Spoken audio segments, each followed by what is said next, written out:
Mes amis Capricorne, bonjour et bienvenue sur la chaîne Tarot à merveille.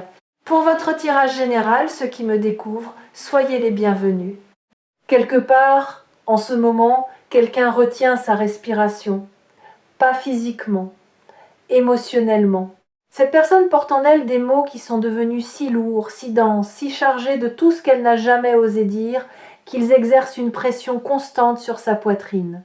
Une pression qui augmente de jour en jour, comme un mécanisme dont le ressort se comprime et qui approche du point de relâchement, le point où la tension devient insoutenable et où les mots sortent, non plus par choix, par nécessité physique. Ce moment approche, et quand il arrivera, l'impact sera celui d'une déflagration. Pas une déflagration destructrice, une déflagration libératrice. Le genre d'explosion qui ne détruit pas les murs mais qui fait sauter les verrous, qui n'abat pas les structures mais qui ouvre les portes que personne n'arrivait à débloquer. Pour comprendre ce qui arrive, je vais démonter le mécanisme devant vous, pièce par pièce, comme un horloger qui ouvre le boîtier d'une montre et en expose les rouages. Car ce qui se joue entre vous et cette personne n'est pas le fruit du hasard, c'est une mécanique, précise, complexe, et d'une beauté que vous ne pouvez voir que lorsque chaque pièce est posée sur la table. Premier rouage. Le silence. Le silence de cette personne n'est pas ce que vous croyez. Vous l'avez interprété comme de l'indifférence, comme un désintérêt, comme la preuve que vous ne comptez pas assez pour mériter une parole. Mais regardez ce silence comme un horloger regarde un ressort comprimé. Le ressort est silencieux, immobile, il ne fait aucun bruit, aucun mouvement. Et pourtant, il contient plus d'énergie que n'importe quelle pièce en mouvement dans le mécanisme.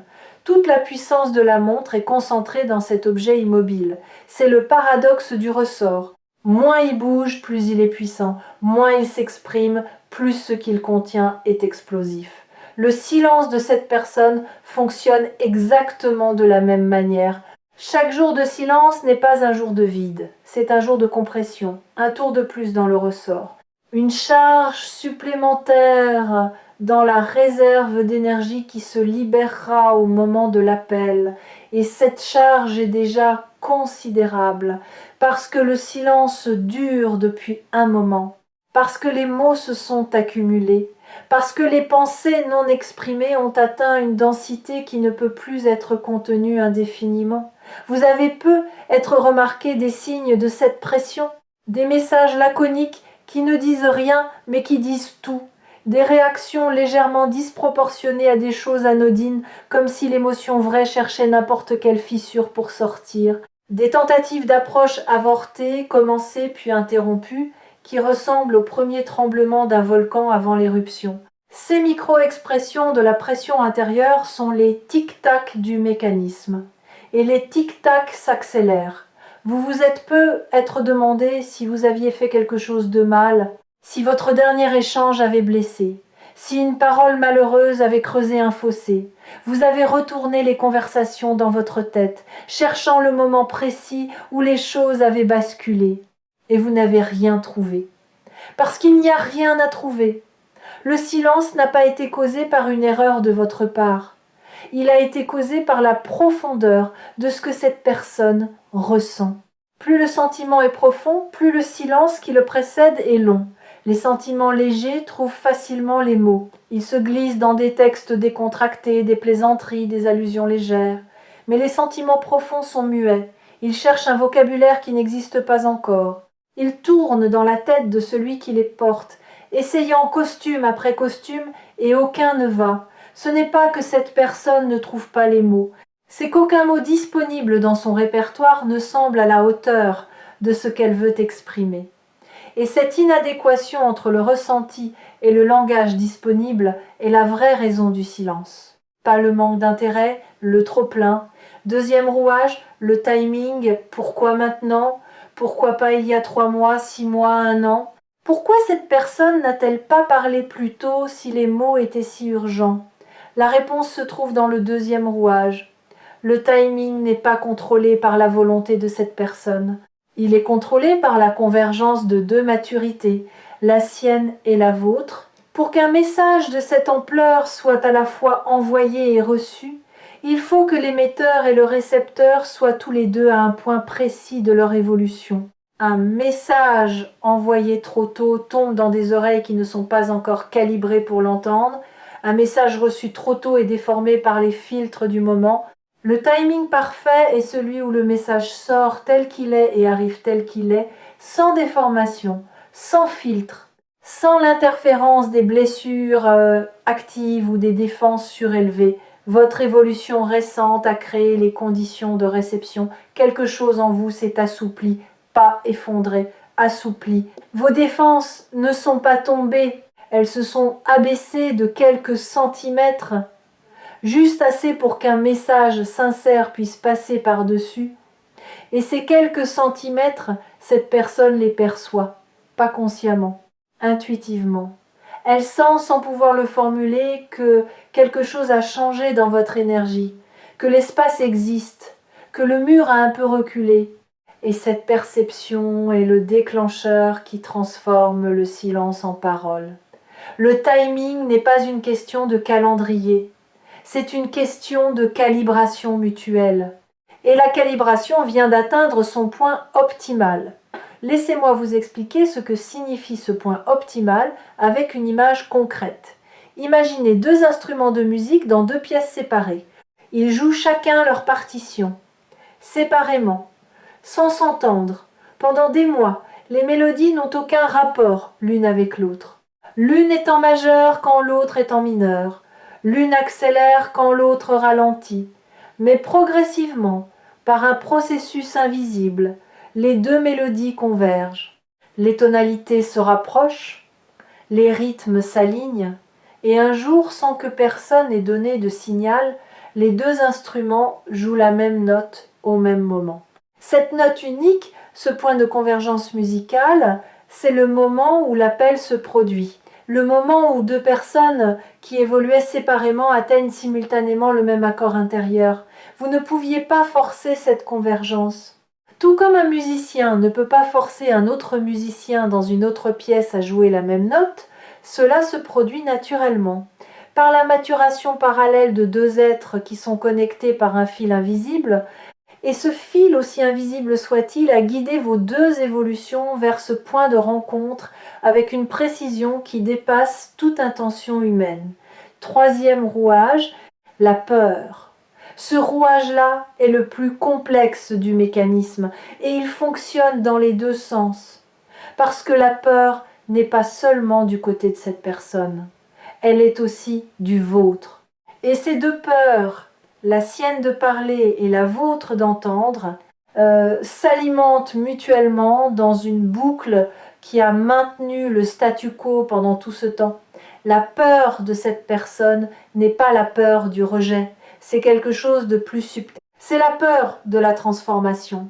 Elle sait, avec une lucidité qu'elle préférerait ne pas avoir, que les mots qu'elle porte vont tout changer. Que prononcer ces mots, c'est franchir un seuil après lequel rien ne sera plus pareil. Ni elle, ni vous, ni la dynamique entre vous. Et l'inconnu de l'après lui semble plus terrifiant que l'inconfort du maintenant. Alors elle reste dans l'inconfort, parce que l'inconfort est familier. Et le familier, même douloureux, semble plus sûr que le nouveau. Votre peur à vous est symétrique mais inversée. Vous n'avez pas peur de ce que cette personne pourrait dire. Vous avez peur de ce que cela exigerait de vous. Entendre la vérité de quelqu'un oblige à y répondre avec votre propre vérité. Et votre propre vérité, celle que vous gardez scellée sous des couches de rationalisation et de distance protectrice, vous effraie peu, être autant que la sienne l'effraie. Mais voici ce que le troisième rouage enseigne quand on l'examine de près. Les deux peurs sont des illusions fonctionnelles. Elles avaient un rôle. Elles ont rempli leur fonction. Elles vous ont protégés tous les deux pendant le temps nécessaire. Mais leur temps est révolu. Elles continuent de tourner par inertie, comme un engrenage dont le moteur est coupé mais qui fait encore quelques tours par la force de son propre mouvement. Ces derniers tours sont ceux que vous vivez en ce moment. les dernières résistances avant le calme, les derniers sursauts de la peur avant qu'elle ne cède la place à quelque chose de plus grand qu'elle. Et ce quelque chose de plus grand, c'est la nécessité de vivre authentiquement.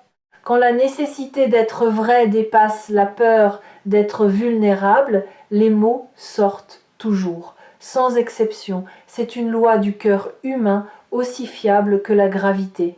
Et cette personne atteint ce point de basculement. Quatrième rouage, le contenu du message. Nous entrons maintenant dans le cœur du mécanisme, la pièce maîtresse, ce que cette personne veut vous dire.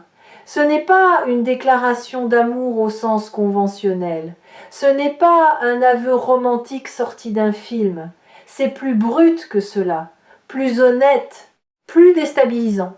Ce que cette personne veut vous dire peut se résumer en une phrase, même si elle mettra probablement beaucoup plus de mots pour y arriver, parce que les choses les plus simples sont les plus difficiles à formuler.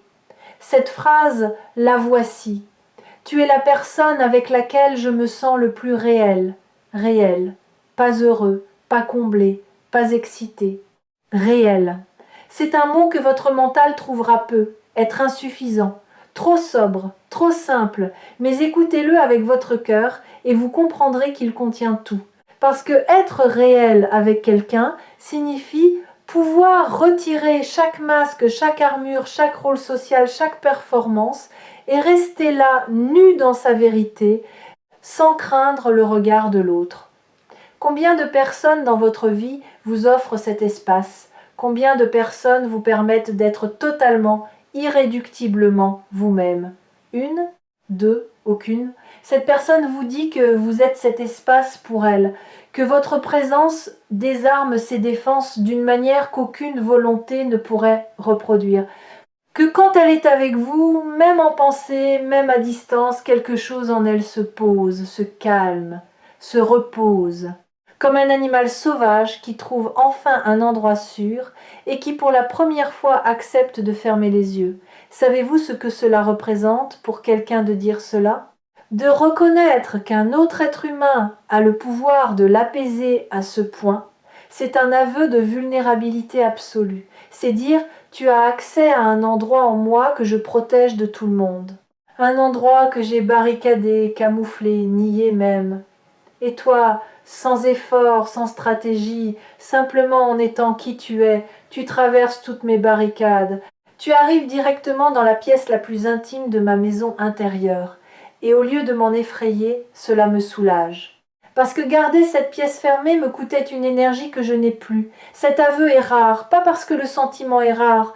Beaucoup de gens le ressentent, mais très peu ont le courage de le formuler. Parce que formuler cette vulnérabilité, c'est se mettre entièrement entre les mains de l'autre. Et cette personne est sur le point de le faire pour vous, avec vous, malgré sa peur. Parce que le coût du silence est devenu plus élevé que le risque de la parole. Si cette vidéo vous a trouvé sur Tarot à merveille, c'est parce que cette phrase, aussi simple soit-elle, est sur le point d'être prononcée à voix haute. Et le fait que vous entendiez ces mots ici, maintenant, avant qu'ils ne soient dits par cette personne, est la manière qu'a l'univers de vous préparer à leur impact. Parce que quand quelqu'un vous dit « tu es la personne avec laquelle je me sens le plus réel », quelque chose se brise en vous, pas quelque chose de précieux, quelque chose d'encombrant. La carapace du doute, l'armure de l'indifférence feinte, le bouclier du « je m'en fiche », tout cela vole en éclats face à la sincérité nue de quelqu'un qui vous dit « avec toi, je peux être moi ». Cinquième rouage, ce que le message va déclencher en vous. Quand ces mots arriveront, votre première réaction ne sera pas la joie, ce sera le choc. Le choc de réaliser que pendant tout ce temps où vous doutiez de votre importance, quelqu'un construisait en silence un sanctuaire autour de votre image.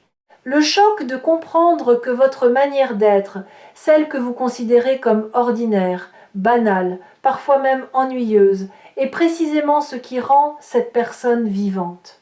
Le choc de mesurer l'écart abyssal entre la perception que vous avez de vous-même et la place que vous occupez réellement dans la vie de quelqu'un d'autre, ce choc va secouer vos fondations. pas pour les détruire, pour les rééquilibrer parce que vos fondations actuelles sont déséquilibrées. Elles penchent du côté de la sous-estimation, du côté du « je ne suis pas assez », du côté de cette croyance tenace que les gens qui restent dans votre vie le font par habitude ou par défaut plutôt que par choix délibéré. Et les mots de cette personne vont remettre les fondations d'aplomb, en posant sur le plateau de la balance un poids que votre doute ne pourra pas contrebalancer. Le poids de la vérité dit à voix haute par quelqu'un qui n'avait rien à y gagner, sauf le soulagement de ne plus mentir par son silence. Après le choc viendra quelque chose d'inattendu, de la tendresse. Pas de la tendresse pour cette personne, de la tendresse pour vous-même, parce que vous réaliserez que l'être humain que cette personne décrit avec tant de vénération, c'est vous. C'est vous qu'elle voit quand elle dit réel. C'est votre rire qu'elle entend quand elle cherche le réconfort. C'est votre regard qu'elle imagine quand elle a besoin de se sentir vue. Et cette réalisation provoquera en vous un mouvement rare, le mouvement de vous regarder avec les mêmes yeux, de vous voir tel que cette personne vous voit, de découvrir que l'être humain que vous malmenez intérieurement depuis des années est un être humain extraordinaire vu de l'extérieur. Il y a un deuil dans cette découverte, pas un deuil triste, un deuil nécessaire, le deuil de l'image de vous que vous portiez depuis si longtemps, l'image du pas assez, du trop ordinaire, du toujours à côté. Cette image va mourir, non pas d'un coup, mot par mot. À mesure que les paroles de cette personne pénétreront votre conscience et dissoudront syllabe par syllabe la fiction que vous aviez construite autour de votre propre personne. Et sur les cendres de cette image mourante va naître quelque chose de neuf. Pas un ego surdimensionné, pas une confiance artificielle, une estime juste, calibrée, fondée non pas sur ce que vous pensez de vous, mais sur ce que votre existence produit réellement dans la vie des autres.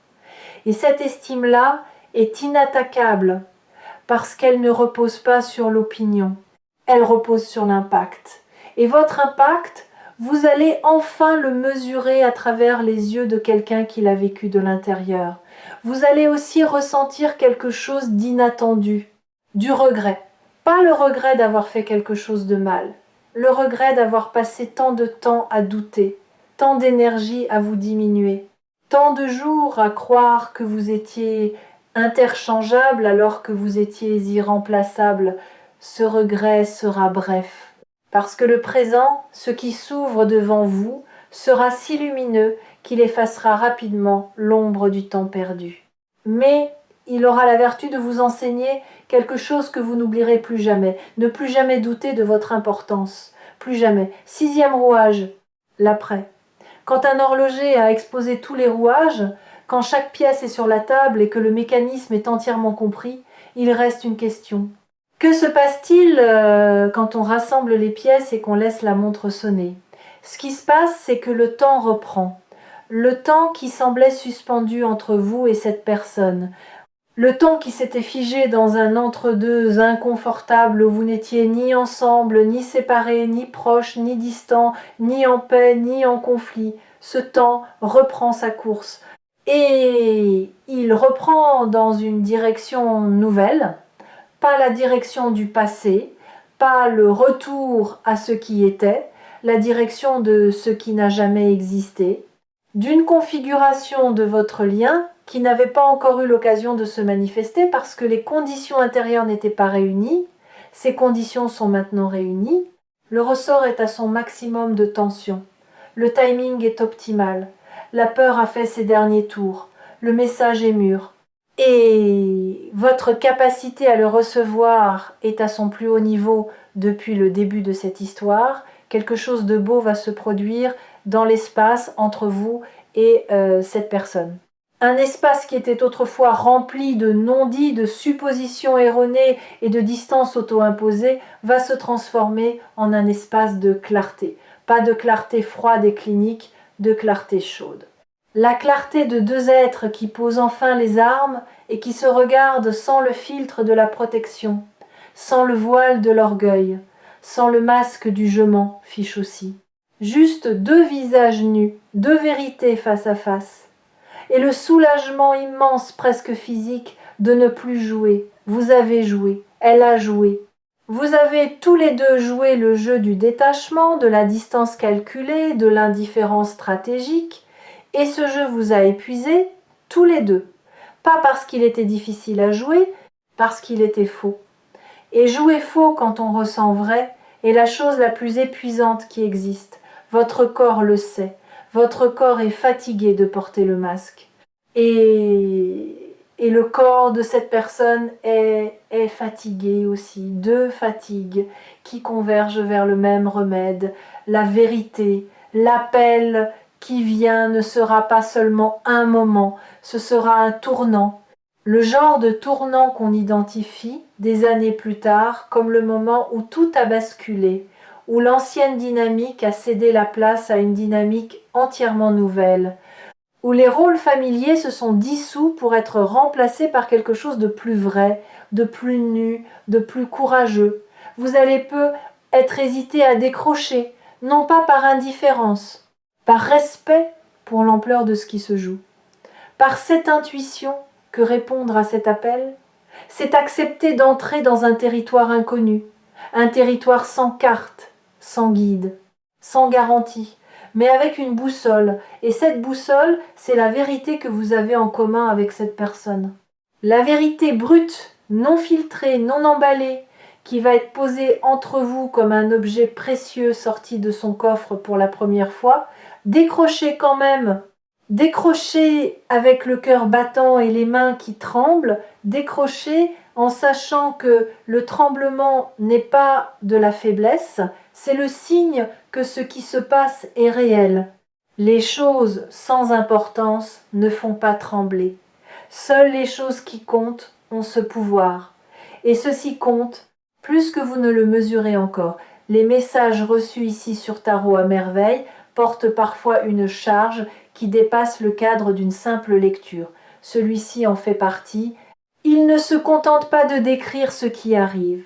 Il prépare le terrain pour que ce qui arrive puisse être accueilli dans les meilleures conditions, comme un jardinier qui prépare la terre avant de poser la graine. La graine est le message de cette personne. La terre, c'est votre cœur. Et cette vidéo est la préparation. Voici ce que je veux que vous gardiez de cette lecture. Au-delà des détails, au-delà de l'identité de cette personne ou du moment exact de l'appel, ce que je veux que vous gardiez, c'est la compréhension du mécanisme. La compréhension que rien dans votre vie n'est aléatoire, que le silence avait une fonction, que le timing a une intelligence, que la peur a une date d'expiration, que le message qui vient était inévitable depuis le moment où deux personnes ont créé entre elles un espace de vérité. Vous avez créé cet espace par votre authenticité, par votre patience, par votre refus de jouer des rôles dans une relation qui méritait mieux que le théâtre. Et cet espace, nourri par le temps et mûri par l'absence, est devenu si vaste qu'il ne peut plus rester vide. La nature a horreur du vide, et l'amour, sous toutes ses formes, a horreur du silence quand le silence n'a plus rien à enseigner. Votre rôle dans les jours qui viennent est simple, mais exigeant. Restez ouvert. Ne pas refermer les écoutilles à la première vague d'émotions. Ne pas retourner dans la forteresse du détachement au premier signe de vulnérabilité. Restez là dans l'inconfort de l'ouverture, avec la confiance que ce qui vient est bon, pas facile, bon. Et que le bon dans les relations entre êtres humains profonds n'est jamais facile. Il est toujours un peu tremblant, un peu maladroit, un peu effrayant. Et c'est précisément cette imperfection qui le rend authentique, qui le distingue du jeu, qui en fait quelque chose de réel dans un monde saturé de performance. Le silence n'a plus rien à enseigner. Le ressort est au maximum. L'heure sonne. Et quand vous aurez besoin de vous rappeler que ce mécanisme est réel, que chaque rouage tourne avec précision vers ce moment, revenez sur Tarot à merveille. Revenez à cette image de l'horloge, à ces rouages démontés puis rassemblés, Et rappelez-vous que les meilleures horloges ne sont pas celles qui font le plus de bruit, ce sont celles qui sonnent juste. Et ce qui sonne ici est d'une justesse que 10 ans de pratique m'ont rarement permis de percevoir. L'appel arrive, les mots sont prêts, et vous, malgré ce que vous croyez, êtes exactement assez préparé pour les entendre. Décrochez. La vérité attend de l'autre côté de la ligne. Et elle est plus belle, plus douce et plus puissante que tout ce que votre imagination avait osé dessiner.